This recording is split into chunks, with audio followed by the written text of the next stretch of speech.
तो ये है magnetic field due to a current through a circular loop. Circular loop क्या होता है, अगर आपने एक स्ट्रेट वायर को जिसमें करंट फ्लो हो रही है उसे सर्कुलर शेप में मोड़ दिया तो वो एक सर्कुलर लूप बन जाता है। ठीक है, तो आपकी बुक में जो फिगर नंबर 12.8 दे रखा है, ये वाला सर्कुलर लूप समझो जैसे एक सर्कुलर लूप है, इसको हमने ऐसा खड़ा कर रखा इस तरह से, ये आपको इस तरह से दिखाया गया है इसमें। ठीक है, तो इसमें क्या करा गया है, इसमें आपको मैग्नेटिक फील्ड ऑफ लाइंस दिखाई गई हैं। तो हमने अभी लास्ट उसमें पढ़ा था कि जो स्ट्रेट वायर होता है उसमें जो करंट फ्लो होती है तो मैग्नेटिक फील्ड उसके डायरेक्टली प्रोपोर्शनल होता है। मतलब हम करंट जितना ज्यादा बढ़ाएंगे मैग्नेटिक फील्ड उतना ज्यादा बढ़ेगा, लेकिन हम डिस्टेंस जितनी बढ़ाएंगे मैग्नेटिक फील्ड उतना डिक्रीज होएगा।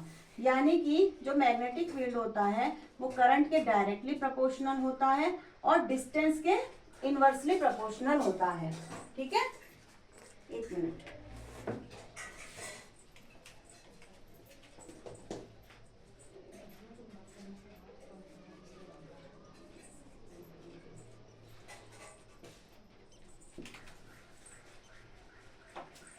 तो ये जो सर्कुलर लूप है इसमें आपको मैग्नेटिक फील्ड ऑफ लाइंस दिखाई गई हैं। तो जैसे जैसे जैसे हम डिस्टेंस बढ़ाते जाएंगे तो हमारा जो सर्कुलर जो कंसेंट्रिक सर्कल है मैग्नेटिक फील्ड ऑफ लाइंस का ये बढ़ता जाएगा, मतलब सर्कल आपका बढ़ता जाएगा। तो जैसे ही हम इसके मिड में पहुंचेंगे तो हमें ऐसा फील होगा कि एग्जैक्टली मिड रीजन में जो हमारा मैग्नेटिक फील्ड है वो बिल्कुल स्ट्रेट लाइन के रूप में हो जाता है। तो MFL जो होती है सेंटर ऑफ द सर्कुलर रूप में एक स्ट्रेट लाइन के रूप में होती है। ठीक है, और जैसे जैसे जैसे हम इसके साइड में जाएंगे तो हमें पूरे सर्किल के रूप में दिखाई देंगी। दिखाई क्या देंगी, ये तो सब इमेजिनरी लाइंस हैं, लेकिन वहां बिल्कुल सर्किल बन जाएगा कि छोटी छोटी होती जाएंगी जब हम इसके कॉर्नर्स पर जाएंगे। ठीक है, और बीच में ये स्ट्रेट लाइन बन जाएगी। लेकिन ये हमेशा याद रखना ये सब क्या होती है, ये एक ही डायरेक्शन में, एक सर्कुलर लूप जो है उसमें एक ही डायरेक्शन में क्या होते हैं मैग्नेटिक फील्ड ऑफ लाइंस बनती हैं। इसीलिए आप क्या करोगे, अगर एक ये तो हमने एक सर्कुलर लूप बनाया है, ऐसे आप बनाते जाओ बनाते जाओ बनाते जाओ तो उन सब में मैग्नेटिक फील्ड ऑफ लाइंस एक ही डायरेक्शन में फ्लो होंगी, तभी तो उसका मैग्नेटिक फील्ड का मैग्नीट्यूड इंक्रीज होगा। तो इससे हमें ये पता चला कि जो magnetic field produced by a current carrying wire at a given point depends directly on the current passing through it। मतलब हम जितनी ज्यादा करंट फ्लो करेंगे उतना ज्यादा हमारा क्या इंक्रीज होएगा, मैग्नेटिक फील्ड इंक्रीज होएगा। और जितना ज्यादा हम नंबर ऑफ लूप्स इंक्रीज करेंगे, आपकी बुक में दे रखा है N, if there is a circular coil having N turns, N मतलब कोई भी नंबर 1 2 3 4 5 6 कितने भी नंबर ऑफ कॉइल्स आप बढ़ा सकते हैं। तो जितना ज्यादा आप बढ़ाएंगे उतना ज्यादा क्या होगा, आपका मैग्नेटिक फील्ड इंक्रीज होएगा। क्यों इंक्रीज होएगा, क्योंकि एक सर्कुलर लूप में जितना भी जो मैग्नेटिक फील्ड होता है, जो मैग्नेटिक फील्ड लाइंस बनती हैं वो सब क्या होती है सेम डायरेक्शन में बनती है। देखो हमने सेम डायरेक्शन में बनाई है। तो इसी तरह से हम जितने लूप बढ़ाते जाएंगे मैग्नेटिक फील्ड की स्ट्रेंथ, उसका मैग्नीट्यूड उतना ज्यादा इंक्रीज होता जाएगा। यानी कि मैग्नेटिक फील्ड डिपेंड करता है किस पर, आई पर, और मैग्नेटिक फील्ड साथ में किस पर और डिपेंड करता है बच्चों, नंबर ऑफ टर्न्स। जितने ज्यादा नंबर ऑफ टर्न्स हम इंक्रीज करेंगे उतना ज्यादा हमारा मैग्नेटिक फील्ड का मैग्नीट्यूड या स्ट्रेंथ इंक्रीज होती जाएगी। ठीक है, आपकी बुक में एक एक्टिविटी दिखा रखी है 12.9। तो इस एक्टिविटी में कुछ भी नहीं है, जैसे हमने स्ट्रेट वायर वाली एक्टिविटी करी थी उसमें हमने एक कार्डबोर्ड लिया था और उसमें एक हमने होल कर दिया था, उसमें स्ट्रेट वायर को पास करा था।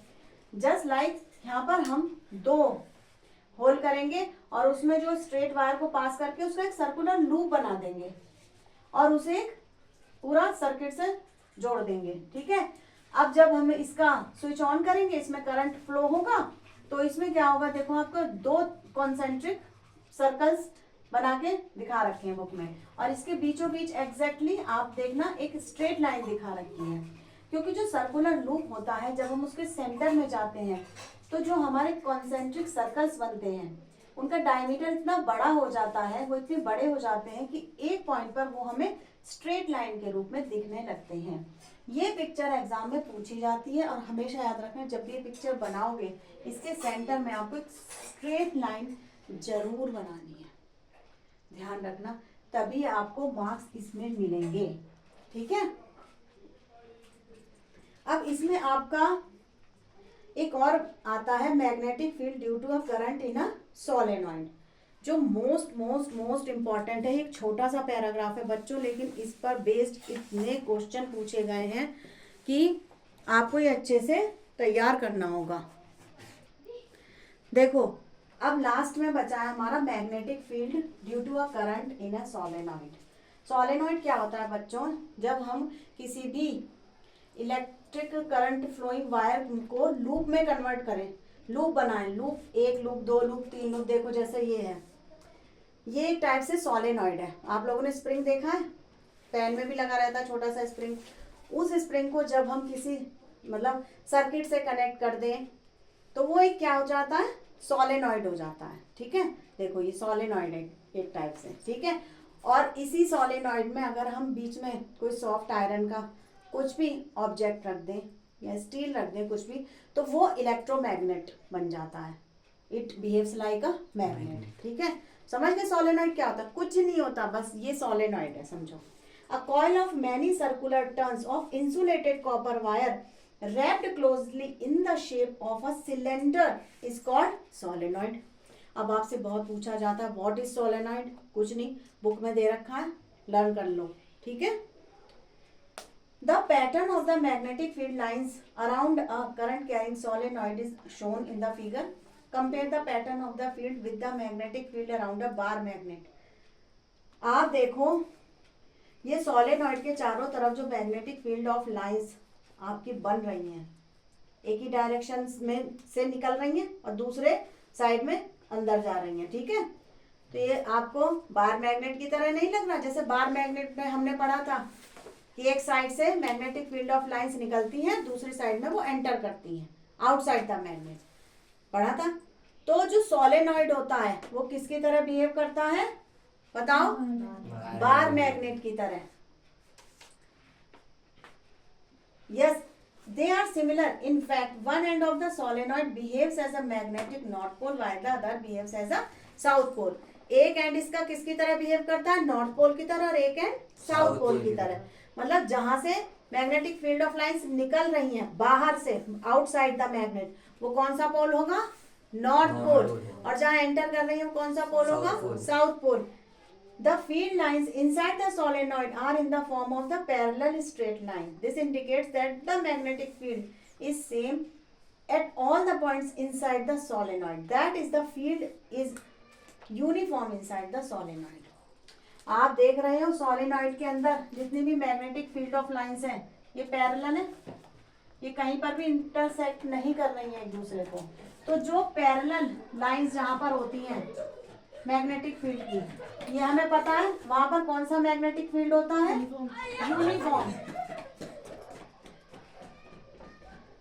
Uniform magnetic field.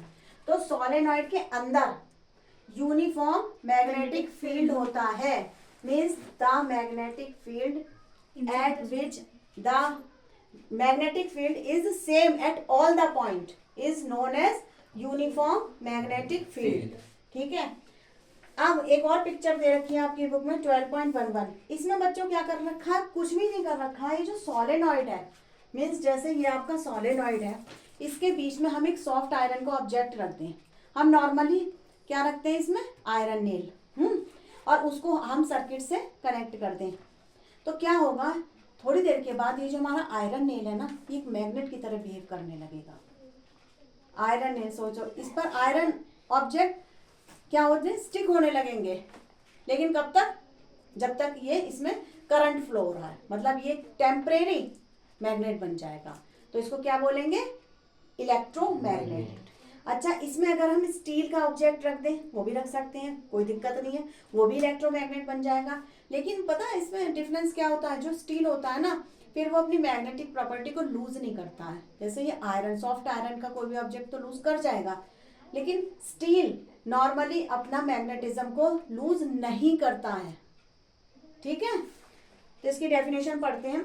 A strong magnetic field produced inside a solenoid can be used to magnetize a piece of magnetic material like soft iron when placed inside the coil. The magnet so formed is called electromagnet. Clear? Electromagnet की definition बहुत पूछी जाती है। Overall अगर मैं आपसे कहूं तो ये जो सोलेनॉइड का पूरा पैराग्राफ है विद दीज टू डायग्राम्स, इसको आप अच्छे से लर्न कर लेना।